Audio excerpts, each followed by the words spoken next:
Welcome, foolish mortal, to the Spooky Chris podcast. I am Chris Ringler, and this is my wee little podcast. I am an author, filmmaker, sort of artsy guy, ne'er-do-well. And this is my podcast of doom. You can find out all about me, read stories, see my books, and catch up on all of the podcasts you may have missed at spookychris.com, the home of all my weirdness. I figure, on this day of the 28th of April, I figure it's my birthday. So, I'm going to do a topic that is something I have a little bit of passion about. Making the nerdy news of late, and it's funny, kind of reading this kind of stuff. Like, I've never really delved into like this level of this part of the pool, but it's interesting seeing it where it's the rumblings that come out from studios where they're like, and I literally think it's just shy of that. It's executives sitting around and they're like, what properties do we have? We need something fresh, something exciting. What do we have? What do we have here? And they say, so the newest and latest one that is corpse that's being dug up of late is the Blair Witch Project, which is funny because whenever you read this stuff, they almost always forget that there was Blair Witch, which didn't come out that long ago. A movie which had they did such a great job of you would have to work terribly hard to top what they did with the first film as far as lead up and the promotional stuff. That is, if there aren't teaching classes on it, they should. I'm sure there's film class that kind of touches it, but I mean, literally the stuff they did, and it's been talked about and written about, so I'm not going to go into it too deep, but that's the stuff of legend to me, as far as just nailing the idea of hyping something that people have zero idea what it is. And they did a pretty decent job. So when Blair Witch came out, it was coming out as a movie called, I think, something like In the Woods or something like that. And they had a poster for it and everything. And then they did a premiere, and at the premiere, and it was at, like a festival or something. And they kind of had the Blair Witch symbols, the totems, and when people came out, they realized, oh my gosh, I just saw the new Blair Witch movie. And I love the movie. I think it's great. I think they did a fantastic job. I actually like the second one even, but it's one of those movies, and again, I've talked about all of this, so I'm not going to go in depth. But I think the second one is a movie that the studio killed. It's a fascinating idea. I like even the tangential supporting stuff they made around it. I don't think Joe Berlinger had much to do with it, the director, but it was still pretty cool. The documentaries and stuff. But I think Blair Witch was a good movie. For years, the guys behind it had wanted to do a prequel, and they wanted to do the movie of Ellie Kedward, the aforementioned Blair Witch. And it was just one of those things where I think it was what wouldn't have been found footage, obviously, because it would have been in the 1700s, 1600s. So I think you take that and the fact that it would have been a more expensive prospect, unlike Blair Witch, where they bought for nothing, and they poured money in for sound and blah, blah, blah. But really, they made a ton of money for very little cost. So it's one of those things where it's that's great, fellas, but what do you have that's just like your other movie? So if they're talking about redoing Blair Witch, which is interesting because it seems like, and I've been watching a lot of found footage, but there's not a lot of high profile found footage. VHS 94, I forget.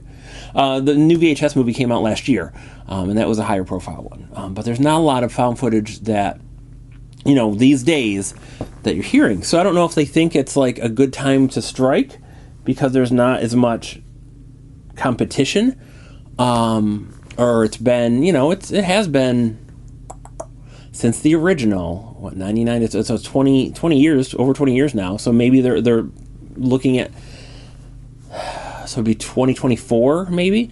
So you do like a 25th anniversary kind of thing, and you come out, try to time it like that, and that's why they're talking. So I don't know the reasoning. But this is one of those properties that's it really is a struggle, because you have to look at it. So you have to look at it, and you have to look at where society is. And that's the hard thing, is it doesn't seem like 20 years ago, 1999, we were that different. But phones are better. Phones are everywhere. Social media is everywhere. All of that is out there. So it'd be inherently different. So how would I tackle this? And it's weird too, because so if you're gonna just reboot it, I think you stick with found footage. That's what worked. I think what you do, though, and again, Blair Witch did it really well, is I think you expand on what found footage means. And they did that with drones. But you do that with drones and like hunters cams and those remote kind of cams you can set up. And you look at so the core has to be there. So you have to dig in again to the mythology. So it's a haunted woods where people have disappeared, where there's legends, there's rumors. The locals don't want you there because they're over it. They've dealt with this. This is their history. This is their past, and they're tired of dealing with it. I don't think you want to get into something where they're celebrating. That's like, oh yeah. I mean, that's a venue to take. I think you could do that where it's kind of like the. And now I'm talking about, maybe that's why you have to go, is that when you look at it, something like this, and you look at towns where, it depends on how rural. If it's a very rural town, they don't want anything to do with it. They're done with it. They're over it. Don't talk about it. And you could actually have, there you go. And I'm sorry, I'm workshopping this as I think. So the two tactics I was going to say is you can take it, so like all of these towns where they had famous cryptid sightings or whatever, and they make a big deal and it's their sales point. Or there's the towns where it's so horrible that they change their name. So this could be someone digging around. So they find, and this is my example, so they find a YouTube page, these young people. And again, I mean, I would put them in their 20s to 30s, because I mean, everybody loves young people in general, but we don't want another movie with 18 to 20 year olds played by 27 year olds. Hell, you could even have older people. I would love to see older people in their 30s and 40s, just because I mean, we older people do stuff. We do weird stuff. So for the sake of me, on my birthday, we'll say they're older, and they're looking for creepy stuff on a social media video site. You can make up your own name for it, whatever. And they're just looking around. They look, whatever, scary woods, whatever, just weird stuff. And they happen on a channel that's random stuff. It's, and here's where you could have young people, where it's people just shooting and filming, ha ha ha. And then they go into the woods and they experience something. And then there's another video of someone saying, this is not a joke. My friend disappeared in the woods. I don't know what happened. People think that this is a gag, but it's not. This is real. And so the folks are like, huh, that's weird. And they have some vacation coming up. And they're like, well, why don't we look into that area and see what's going on? Because you could even tie it to the SAR kind of search and rescue thing. So say maybe they're search and rescue folks. And they're just kind of hobbyists. And they go out to the area and they find there's nothing. There's no one missing. There's nothing going on. Get out of here.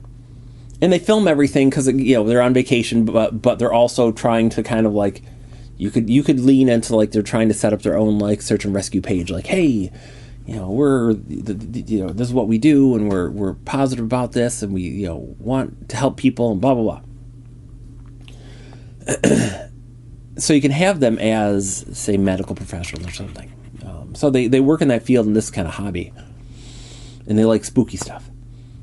So they try to track the girl down. Or boy. I mean, it could go either way. I don't know why. So the young person down to find out what happened. And there's no one's heard of them. And they finally find someone that knows the person. And they're like, I can't talk to you about this. This is, nobody wants to talk about this, blah, blah, blah. And they're like, talk about what? And then they turn the witch. And so I'm like, what? It's like, go to the library, look up ABCD, whatever. Look up this. And then they hurry off. So folks like, whatever. So they go to the library and they look it up, and they find out that the town's name had changed. And the town this is the third name for the town. And the town was Blair, and then it was changed to Burkittsville, and now it has a new name. And you don't have to have Burkittsville because it's a real town, so that will drive them crazy. If you, having been there, it's a small little town, like the weest of small towns. I'm sure a couple things were probably filmed there, and like the sign, but I'm gonna guess that they're still not happy that people come out there and like, is the Blair Witch real? So they find out like, well, why did they change the name? And no one local will talk about it. And so they don't know. They leave town and go to a couple towns over. And someone knows. And they say, oh, gosh. So you went into Blair, did you? It's like, Blair? Oh, it was Burkittsville, like, or whatever they call it now. And they hear the story of this witch in the woods. And you can keep it essentially the same as before. You could have like them run into multiple people and get different stories, so you never really know what the true story is. And so they're like, oh, what the crap? And so they decide to go in the woods to look for this lost person. And here's where you can start using the new technology, and really just be cutting edge. You have to have it so it's a dead zone, or that the phones are affected by the area. One thing I hate personally is the idea that these supernatural entities can control like phones and things. It's like, so how is a witch from the 1600s, like, how does she know what a phone is and technology, and how does she use it? Like, that's just silliness to me. But you could have it so whatever is there affects the phone. So like you call and it's like, and they don't know why or what's going on, and go at it from that route. And I think you have to show more this time. I don't think you show like the witch. I don't think you show like, I think you show hints of things, and rumors of things and all of that stuff. And I think that's the way to go about it, is you show glimpses, you show hints, you show suggestion. Like with the, I don't know if I watch a lot of found footage. And well, shucks, even the pseudo found footage kind of spooky videos on YouTube. And it is super scary, like when they have those hunter's cams set up, and they catch something, whatever it is. That's scary as heck. And you lean in it to that, like basically to me, you mine the original for all of the great stuff that works, and you expand on those, and you find ways to freshen it up. I love that movie. It's one of my favorite movies of all time. I think it's genius, but it's not perfect. I don't think you do the whole, I don't know if it's going to happen. and I like it, and I think it's real. Because if you read how they treated them, I think it's real. But you have like watch a lot of found footage. Don't do what most of them do. Like, don't have them be always fighting and arguing and jerks and snotty. Like, you want these to be real people, sympathetic people. You want them. You got to find a way to give them depth. And I get it. It's a horror movie. You can do that in like that. That's why people are paid real good money to write films. Is there's ways to do it in shorthand, in actions, in dialogue, in spoken exposition, in ways that lets you say, get out what you're trying to say, but doesn't like bog it down. Because I don't think you want to. You don't want shaky cam if you can avoid, especially nowadays. Like most cams are not super shaky, so you don't want shaky cam. I think you can do this. My problem with all of this is I don't know what the interest would be. I think as soon as you say a new found footage master, people are like, ugh. And I'm afraid that once they're like the Blair Witch, because you're trying to lean into that, and like maybe you want to make use of the property name and all of that, like the legacy. People are like, another one. Because that's what stinks is they haven't even made that many. They made 3. But we have gotten so jaded, and people are just so of that mindset. And it's been, worse. The worst part is not the movies, even if they're all 3 terrible. It's that people have copied them and aped them and mocked them for so long that you can't really do it sincerely because people don't take it seriously. That's just, it stinks. It's not fair, but that's just how this works, unfortunately. That's just how it is. So you have to contend with that. Like, do you come right out and say, like you can't be too coy, because you can like not say what it is, but then once the movie comes out, you're like, oh, it's the Blair Witch. So you have to be real honest. You have to cut a great trailer, like a trailer that convinces people to put their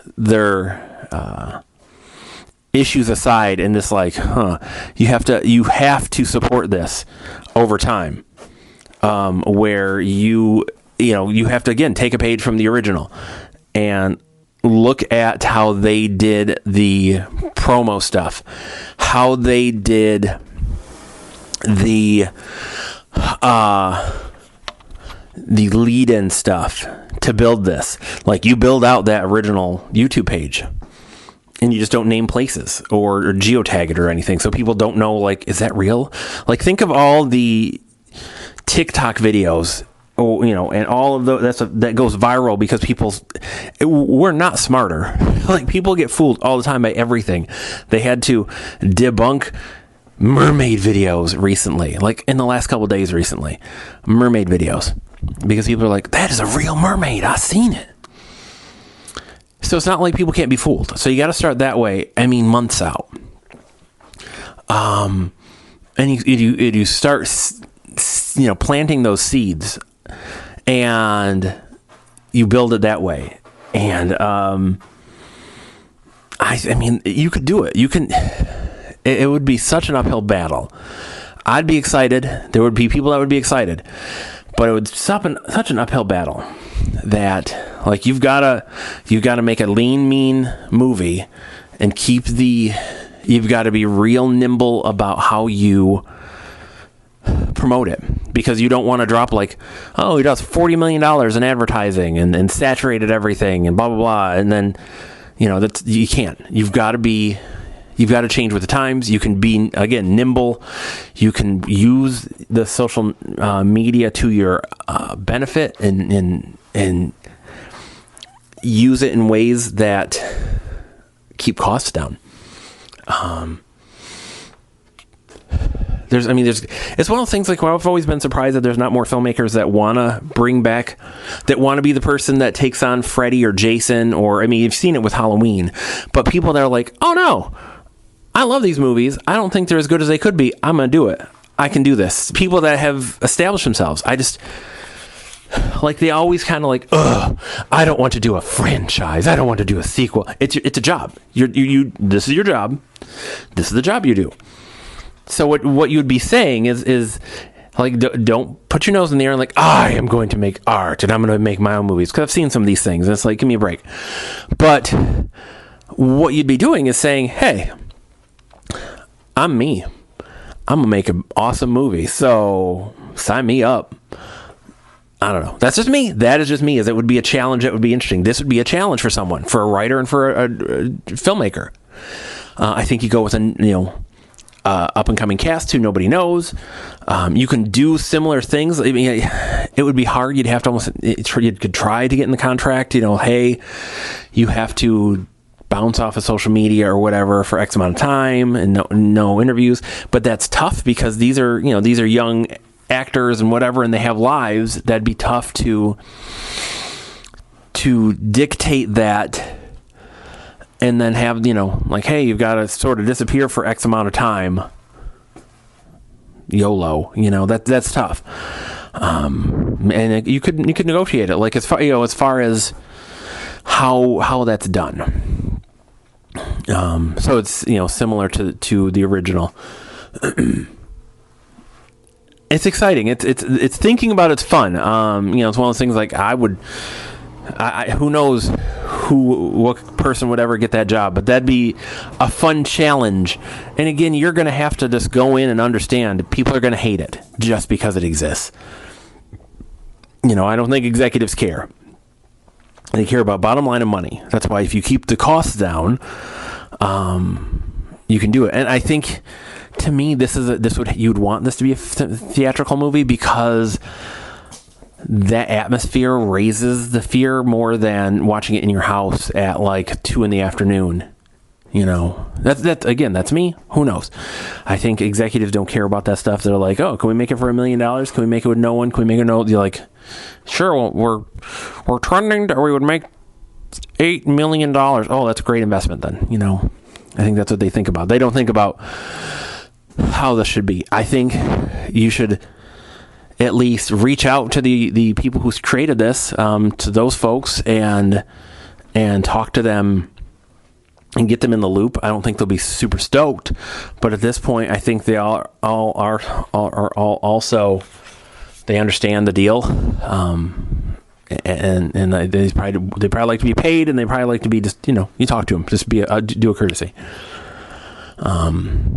You could do something fun with it though.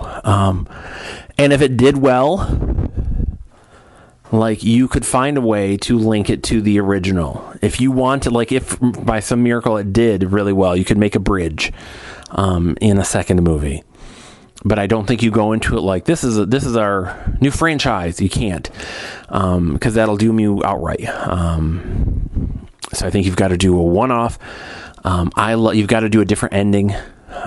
Similarly, like, as many people that are frustrated with ending, that is a haunting ending. That is a, like, chilling ending. So you can, but it has to be something that powerful that you remember, that it's on those lists of like messed up endings and blah blah, like what happened, something that's disturbing. Yeah, I don't know. There's ways to do this, and it's so exciting and fun. We'll see what they do. They rebooted Paranormal Activity, and it's an okay movie. I don't know. I feel like they would have been better sticking with the germ of the original. Was great. And what they did with that series, they just kind of went off the rails. And the new one, again, it's not bad. I just don't think it's a Paranormal Activity movie. Unless you want to say it's kind of like what Halloween was supposed to turn into, and it's kind of like an anthology, or like anthology, in that these are just films about this type of paranormal activity. So who knows? But I think it could be pretty neat. Being optimistic about this. Who knows? I'm crazy. So that's where I'm at, friend, on this pretty but cold Michigan day. I hope you are well. I'm going to try to get this up later today. You take care. If you want to know more about me or my books or whatever, spookychris.com. That is where all my good stuff is kept. I just released a new book a few weeks ago, earlier this month, called Reliquary in Black.